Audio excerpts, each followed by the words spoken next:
Bien, bonjour à tous. Alors, je voudrais vous faire cette petite vidéo pour vous expliquer le lien entre le module 1 et le module 2. Dans le module 1, on a regardé un certain nombre d'éléments, notamment s'est arrêté sur la posture du facilitateur dont on a vu qu'il y avait 4 grands cadrans, 4 grands métiers et on pourrait avoir plus de nuances.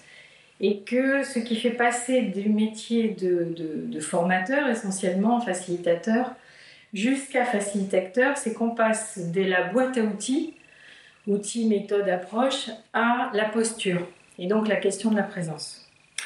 L'avoir dit, c'est une chose, comment est-ce qu'on met ça en musique? Comment est-ce qu'on travaille sa présence? Donc l'objectif de ce module 2, c'est d'arriver à aller sur un point essentiel pour travailler sa présence. Il y a plusieurs éléments, et il y a notamment notre rapport à nos émotions. Comment est-ce qu'on va arriver à gérer ce qui se passe à l'intérieur de nous, qui fait qu'on a plus ou moins d'espace pour accueillir ce que la vie nous propose. Puisqu'en fait, si on veut arriver à réussir notre métier de facilitateur, c'est cette capacité à surfer avec le vivant, être dans la fluidité de l'instant présent.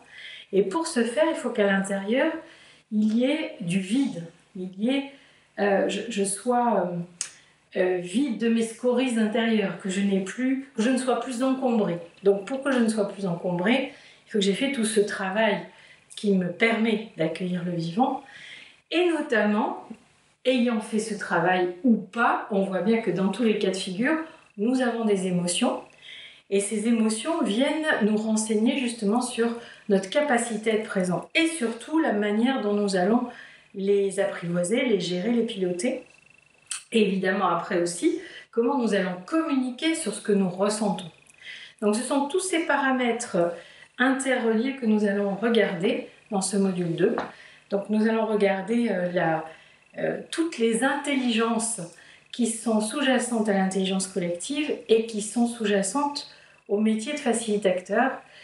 On va regarder comment s'y prendre pour mobiliser et modifier notre présence et comment nous allons pouvoir piloter nos émotions pour être pleinement en lien avec elles et en même temps ne pas être prise par elles.